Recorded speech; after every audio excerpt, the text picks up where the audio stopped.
Ndugu mpenzi mfuatiliaji wa kipindi chetu na chaneli yetu pendwa ya Kilimo 360, leo tena nakuletea video hii ikiwa ina kichwa cha habari kisemacho namna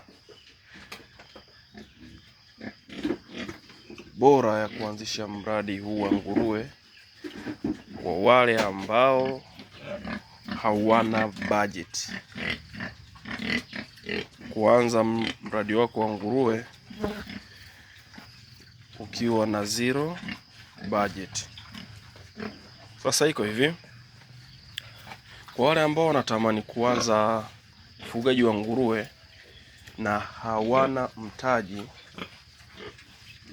kuna namna moja ambayo ni rahisi wanaweza wakafanya.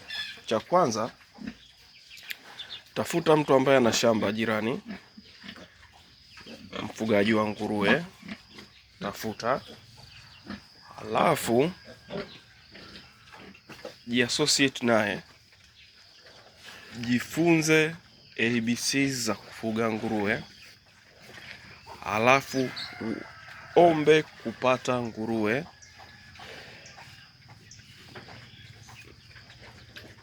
umtunze. Akisha zaa atanyonyesha wale watoto, baadaye utamrudisha mama, aidha na watoto wawili. Watoto utakaobaki watakuwa ni watoto wako. Hii mbinu imekuwa inatumiwa na watu kadhaa ambao wamekuwa wakihitaji kufuga nguruwe lakini hawana mtaji.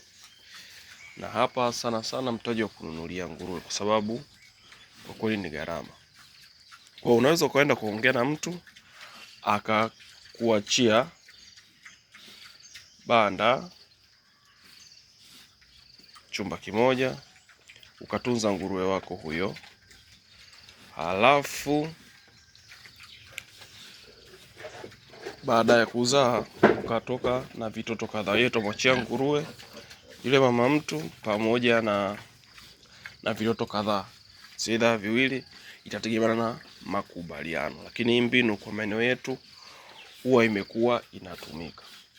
Sasa kama hukuwa na mtaji wa kujenga miundombinu kwa maana ya mabanda, hapo tayari unakuwa umeshapata hatua ya kwanza ya kuanzia. Kwa sababu kwa wale watoto, mathalan nguruwe amezaa watoto 8 mpaka 10 plus, kwa maana yake huwezi kukosa watoto labda 5.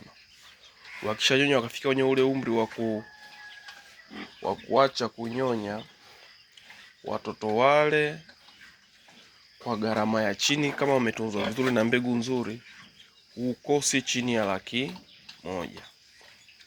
Sasa kama utaamua pengine kuuza nguruwe watatu, wawili, ukapata kianzio cha kutengeneza miundombinu, kwa tayari unakuwa umebakiwa na nguruwe wako 3, ama utakuwa umebakiwa na nguruwe wako wawili. Kwa hili linawezekana kwa wale ambao hawana mtaji kabisa. Na kwa kuanza, kwa wale ambao wanajidunduliza, kuna watu wanakuwa wanalisha nguruwe haya hivi vyakula vya mahotelini, migahawani. Inawezekana.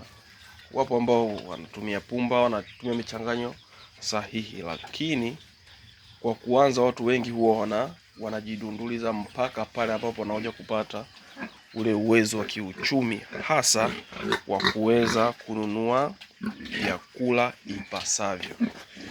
Kwa hiyo zungumza na mama ntilie, zungumza na watu wenye migahawa mbalimbali, zungumza na watu wenye hoteli haya ambao wana vyakula vinavyobaki vile. Ukisha kuwa navyo vile, unavichambua vizuri, unawapatia nguruwe wako majani. Nguruwe wanakula, na inashauriwa nguruwe wao wanapata majani. Kwa hiyo asubuhi mathalani au jioni unakuwa unawalisha vile vyakula. Asubuhi unatafuta majani yako, unawapatia nguruwe wako. Nguruwe watakwenda huku ukijitafuta kuweza kufikia kule ambako wengine wako na wanafuga kibiashara zaidi. Hiyo ni njia bora na namna bora ya kuweza kufikia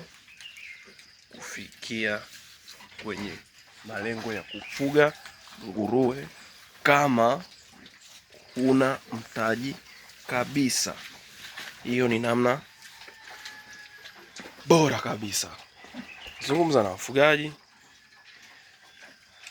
Wapo wafugaji wengi ukuta wana mabanda mengi ambayo kwa wakati fulani wakiwa kuna watu wanakuta wana nguruwe wengi. Mathalan kuta mtu ana nguruwe 10 na wote wana mimba, wakizaa watoto wanakuwa wengi. Kwa hiyo wanakuta wana miundombinu kubwa kwa ajili ya hao nguruwe au kwa community hao nguruwe. Kwa hiyo kuna kile kipindi ambacho tunakuta labda ameamua kushusha idadi ya nguruwe kwa sababu fulani, ukapata banda 1-2 ambazo zinaweza zikawa empty.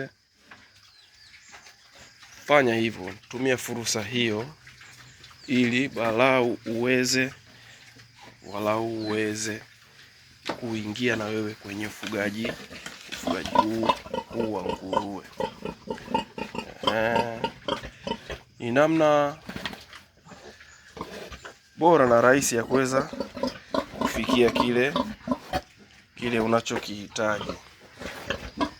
Namna bora sana ya kuweza kufikia kile unachokihitaji. Mathalan ni nguruwe wetu huyu kwa uchache ametuzalia watoto 5. Na huyu hapa tunatarajia wengine muda wote kutokea sasa atashusha